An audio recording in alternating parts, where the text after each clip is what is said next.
también al expresidente de Trenes Argentinos, Martín Marinucci, que está en comunicación. Martín, querido, ¿cómo estás? Buen día. Acá Nicolás Márcico y el equipo de la Radio de las Madres te saluda. ¿Qué tal? Buen día, Nicolás, a vos, a todo el equipo y a todos los que están escuchando. Gracias por el tiempo, Martín. Por favor. Bueno, contame, teníamos ganas de hablar con vos hace unos días, Martín, por lo que pasó con ese accidente el viernes pasado, allí en la línea San Martín de trenes, ahí en Palermo. Y, a ver, es preocupante porque esto, cuando uno habla con los trabajadores, con los delegados, todos mencionan que esto puede empezar a pasar si no hay recursos, entre otras cosas, para garantizar la señalización de las vías. Sí, efectivamente. A ver, lo que sucedió fue consecuencia de una decisión clara del ministro Caputo, del propio presidente Milei, del secretario de Transporte, que tiene que ver con no haber transferido los fondos necesarios para sostener el sistema, realizando los mantenimientos y los controles cotidianos. Y esto quedó a la muestra cuando un cable que fue robado hace más de 30 días, que eso anuló el sistema automático de señalamiento y trajo una consecuencia a raíz de la necesidad de llevar adelante la operación ferroviaria entre Palermo y Retiro de manera manual, de manera a través de las personas. Con lo cual, definitivamente, si uno entiende que el Tesoro, o sea, el Ministerio de Economía, tendrá que haber transferido en estos 5 meses alrededor de 70.000 millones de pesos en total, y solamente transfirió menos de 20, con lo cual menos del 25% de lo necesario. Entonces es una decisión clara de financiar el sistema ferroviario. Quiero entender que es no teniendo claro cuáles son los riesgos, ¿no? Y uno tiene que lamentar el hecho, pero también agradecer que no ha habido víctimas fatales, porque tranquilamente esto podría haber sido una tragedia. No lo fue por la expertise, no tengo duda, del propio conductor que va en la formación con los pasajeros, ¿no? Martín, también otra de las cosas que fue bastante chocante verla es que ni bien pasó este accidente, que no fue una tragedia mayor de milagro, digo, porque hubo 30 personas asistidas e internadas que tuvieron que ser trasladadas a hospitales públicos, hubo otras 70 que tuvieron que ser asistidas en el lugar, y no fue una tragedia fatal de milagro, pero lo que también llamó mucho la atención y sorprendió fue que cuando uno se enteró de ese accidente, rápido, los ministros, principalmente el ministro del Interior, Guillermo Francos, usaron esto como argumento para decir que había que privatizar el servicio. Digo, en vez de hablar de qué pasó, de cuáles fueron las causas, usaron esto como argumento para decir, bueno, ¿vieron por qué hay que privatizar?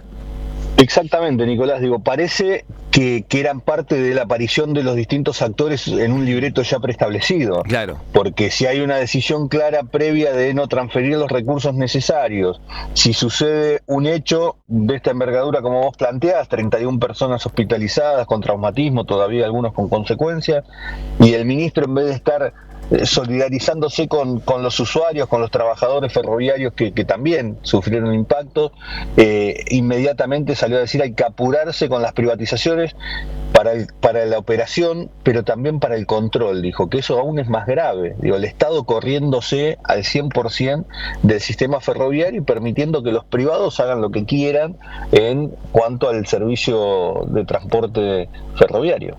Bien, Martín, ¿qué puede pasar si esto sigue así? Escuchábamos también unas declaraciones del Pollo Sobrero hace unos días, que habló con nosotros y dijo que otra también de las estrategias puede ser querer llevar el boleto de trenes a un monto por encima de los 2.000 pesos.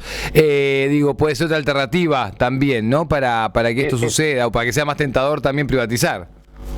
El escenario, primero, yo confío en el desconocimiento de los propios funcionarios, digamos, no en la malicia. Sí. Entonces, digo, en virtud del desconocimiento que toman ejemplos modelos ferroviarios europeos o americanos, digo, el caso de España tiene el 50% del pasaje del boleto subsidiado por el Estado. Claro. O sea, no existe en el mundo la operación de trenes de pasajeros de cercanía.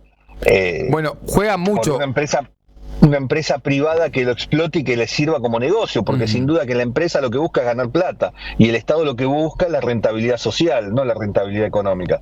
Entonces, la tarifa técnica hoy, si supongamos que a una empresa privada se la entregan y no quiere el Estado transferir un solo centavo en subsidio, debería cobrar el pasaje 2.400 pesos para estar en punto de equilibrio. Con lo cual definitivamente sería imposible que esa ecuación cierre para los ciudadanos y por ende para el propio empresario, porque no va a tener posibilidad de generar rentabilidad, salvo que, digo, desconocemos primero el título que anunció el vocero presidencial de la emergencia ferroviaria, todavía no le dieron contenido, con lo cual desconozco hacia dónde va esa emergencia ferroviaria, pero uno de los proyectos que hablaban que se estaba desarrollando era un escenario de concesiones con el subsidio a las empresas que operen el servicio, o sea, sería lo mismo que el operador estatal, y ese subsidio con una curva decreciente a lo largo del tiempo, en 10, 15 años, con lo cual, digo, es exactamente repetir la historia. Una empresa por parte del Estado que la desguazaron, la desfinanciaron, hablo de 89-90, dio camino a las empresas privadas, entregándole subsidios. Cuando las empresas dejaron de ganar plata, dejaron de invertir. Cuando empezaron a recibir menos subsidios, dejaron de invertir. Y la consecuencia fue la tragedia de Once. Entonces, la verdad que parece que están reeditando las páginas de un libro que ya las sufrimos. Martín, ¿qué puede...? Yo te preguntaba recién, hablando de la privatización, pero después te pregunto también en lo inmediato, ¿qué puede pasar con esto? Digo, ¿qué pasa si vos desfinanciás, le sacás el pie de encima a los trenes, al servicio? Digo, vos conocés el ámbito. ¿Cómo puede avanzar esto en el corto, mediano plazo? Definitivamente con alto riesgo.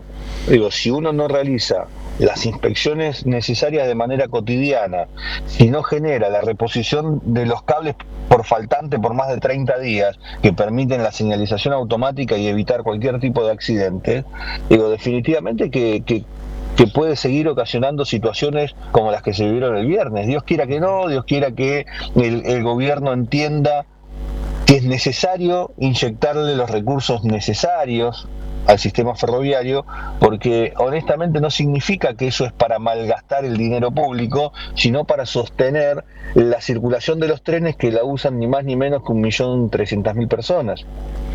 Entonces, y que tiene que entender el Estado o al gobierno actual que el subsidio al transporte no es para que, en este caso el actual presidente de Trenes, disponga de ese dinero, sino que es un salario indirecto que se le da a los usuarios, que el Estado compensa el pago del pasaje. Claro.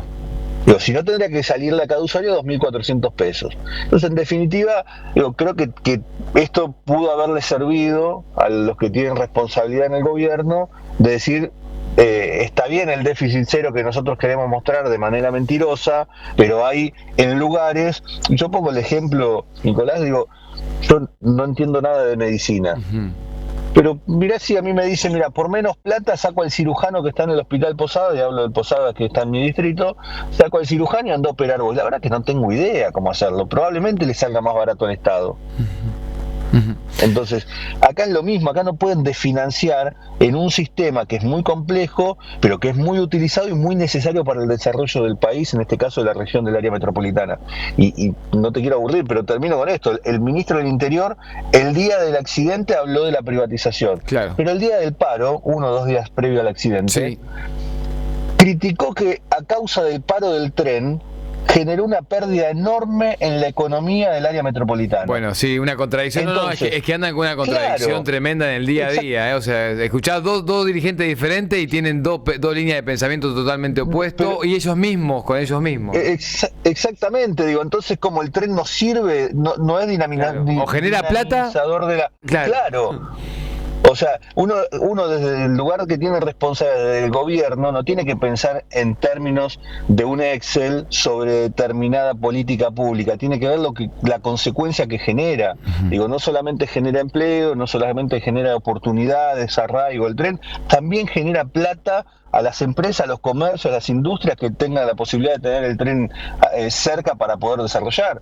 Entonces, definitivamente tienen una particularidad y son muy buenos comunicando, y la ciudadanía interpreta y cree que eso es una verdad absoluta, y entonces muchas veces plantean el desmantelamiento del sistema ferroviario, el desabastecimiento, y la verdad que es un sistema que nosotros en 4 años le hemos invertido muchos recursos económicos de manera sostenida, que hemos desarrollado un crecimiento, una expansión del sistema por encima del 30% de lo que teníamos cuando llegamos a la gestión, que hemos avanzado en distintos procesos importantes que hubieron consecuencias internacionales que nos limitaron, digo, el caso particular del San Martín. Nosotros continuamos una licitación de la gestión anterior, porque esto también hay que discutirlo. Parece cuando alguien llega a un gobierno tiene que destruir lo que viene haciendo el anterior. Y yo la verdad que no me parecía, si Dietrich había empezado una licitación para compra de trenes, para el tren San Martín. Sí. Digo, la verdad que había que continuarla y nosotros la continuamos, la adjudicamos. ¿Qué nos sucedió? Adjudicamos en diciembre a Trasma Holding Internacional, una empresa rusa. En febrero se desata la guerra en Ucrania. Y cuando vimos que esa guerra se extendía en el tiempo, iniciamos los procesos para recuperar los trenes del San Martín que no tenían tapizado, que estaban totalmente destruidos, que no tenían repuesto, que no funcionaban, y además avanzamos con una licitación para el mantenimiento de las 24 locomotoras.